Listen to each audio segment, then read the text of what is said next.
সকলকে স্বাগত জানাচ্ছি রিলেভেল সিভিল সলিউশনে। আজকে একটা বিশেষ বিষয় নিয়ে আলোচনা করব, যেটা হচ্ছে রোলিং মার্জিন। তো এই যে রোলিং মার্জিন, এটা কোথায় হয়? আমরা যে স্টিল বার বা রড আমরা ব্যবহার করি কনস্ট্রাকশন সাইডে, সেগুলো রোলিং মার্জিন আমাদের করতে হয়। তো এই রোলিং মার্জিনটা কীভাবে করতে হয়, এর ফর্মুলাটা কী, তো এই সব বিষয় আজকের এই ভিডিওটা। তো চলুন শুরু করি আজকের এই ভিডিওটা। শুরুতেই বলি যে রোলিং মার্জিন, এই রোলিং মার্জিনটা কী? রোলিং মার্জিনটা আমরা বলতে কী বোঝায়? রোলিং মার্জিনটা বলতে বোঝায় যে আমাদের সাইটে যে স্টিল বা রড আসে, এই স্টিল বা রডের যে অ্যাকচুয়াল ওয়েট আমরা পাচ্ছি, আর যে ইউনিট ওয়েট, এটার মধ্যে যে পার্থক্য, সেই পার্থক্যটাকে আমাদের রোলিং মার্জিন বলা হয়। অর্থাৎ যে স্টিলে আমরা ইউনিট ওয়েট আমরা জানি, তার থেকে সাইটে যে স্টিল আসছে তার যে ওয়েট, যে পার্থক্য, ওয়েটের যে পার্থক্য, সেটাই আমাদের যে রোলিং মার্জিন বলা। আচ্ছা, স্টিলের রোলিং মার্জিনটা বের করতে হয় কেন?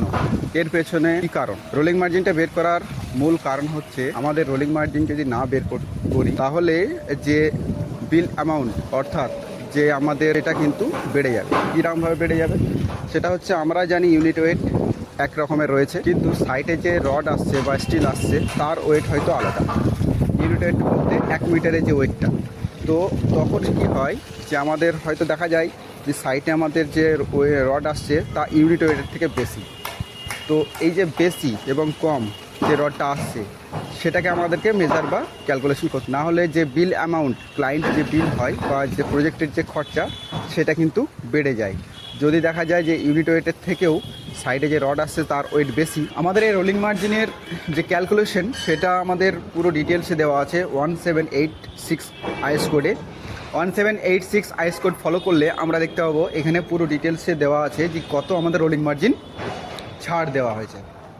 এখানে আমরা দেখতে পাবো যে একটি টেবিল রয়েছে, যেখানে লেখা রয়েছে সমস্ত ডিটেলস, যে আমরা কত পার্সেন্ট রোলিং মার্জিনেতে ছাড় দিতে পারি। তো আমরা মুখে বলে দিচ্ছি যে আমাদের কত পার্সেন্ট ছাড় দিই। যদি আমরা 8 mm রড ইউজ করি বা ডায়ার রড ইউজ করি, তো 10 mm পর্যন্ত আমরা 7% রোলিং মার্জিন পাবো, 7%।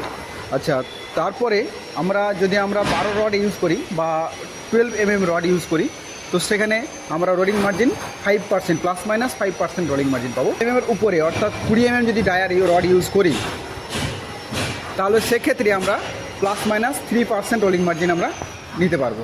এবার আমরা কীভাবে রোলিং মার্জিনটা বের করবো, তার পদ্ধতিটা আমরা জেনে নিই।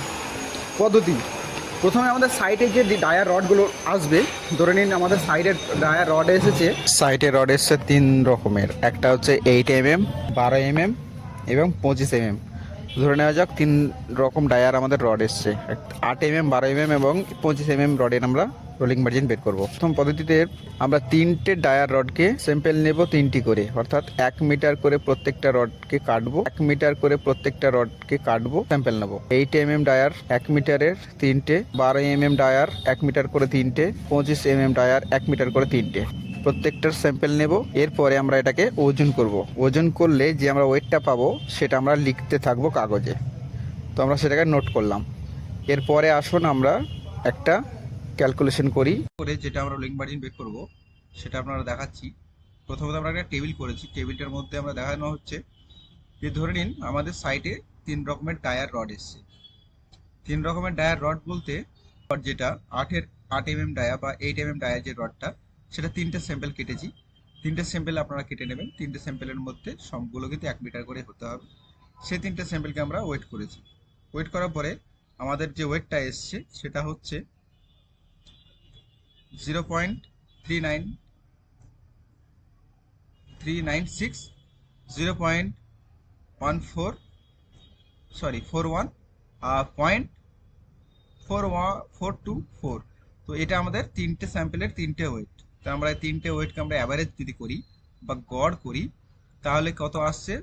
0.41, অর্থাৎ এইটা 0.41। কিভাবে আসলো? এই যে আমরা অ্যাভারেজ আমরা পেয়েছি, কিভাবে পেয়েছি? প্রথমকার ওয়েটটা, দ্বিতীয়কার ওয়েট এবং তৃতীয়, 3টে স্যাম্পেলকে আমরা যোগ করেছি এবং 3 দিয়ে ভাগ করেছি, 1 2 3। তো 3 দিয়ে ভাগ করলে আমরা গড়টা পেয়েছি। এবার এই যে গড় ওয়েটটা আমরা পেলাম, সেটা ফর্মুলা এবার আমরা পুট করব। কিন্তু তার আগে আমাদের জানতে হবে স্ট্যান্ডার্ড ওয়েট। স্ট্যান্ডার্ড ওয়েট কত? 8-এর ডায়ার স্ট্যান্ডার্ড ওয়েট আমরা যেটা জানি সেটা হচ্ছে 395 অর্থাৎ 0.395 0.395 এটা হচ্ছে আমাদের স্ট্যান্ডার্ড ওয়েট। 1 মিটার রডের স্ট্যান্ডার্ড ওয়েট হচ্ছে 0.395। তো আমরা এবার রোলিং মার্জিনের ফর্মুলাটা পুট করব। তার আগে জানিয়ে দিই রোলিং মার্জিনের ফর্মুলাটা কি আছে। রোলিং মার্জিনের ফর্মুলা হচ্ছে অ্যাভারেজ ওয়েট, যেটা দেওয়া আছে এখানে উপরে দেওয়া আছে দেখুন, average weight minus standard weight divided by standard weight into 100।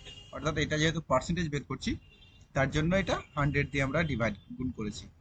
তো আমরা এখানে দেখুন, এখানে দেওয়া আছে ফর্মুলাটা পুট করেছি আমরা নিচে, ফর্মুলাটা জাস্ট আমরা ভ্যালু পুট করেছি।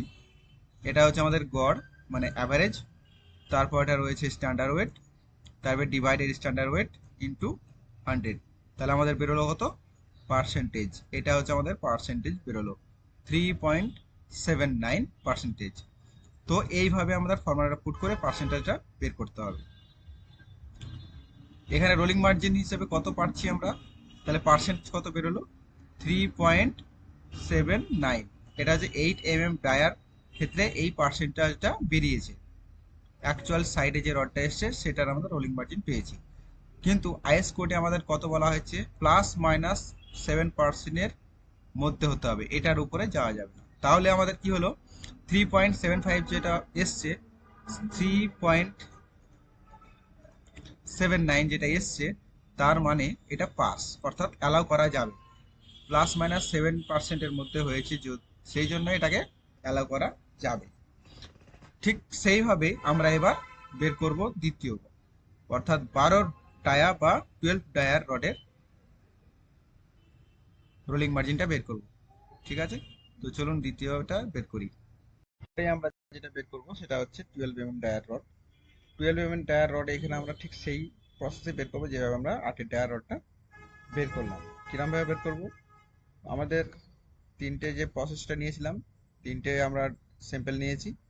প্রথম স্যাম্পেলে হচ্ছে 0. যেটা নিয়েছি 900, তারপরে স্যাম্পেলে পেয়েছি আমরা 0.751, তারপরে স্যাম্পেল পেয়েছি আমরা 0.6। আমরা অ্যাভারেজ কত পেয়েছি? তিনটেকে যোগ করেছি এবং 3 দিয়ে ভাগ করে আমরা পেয়েছি 0.750।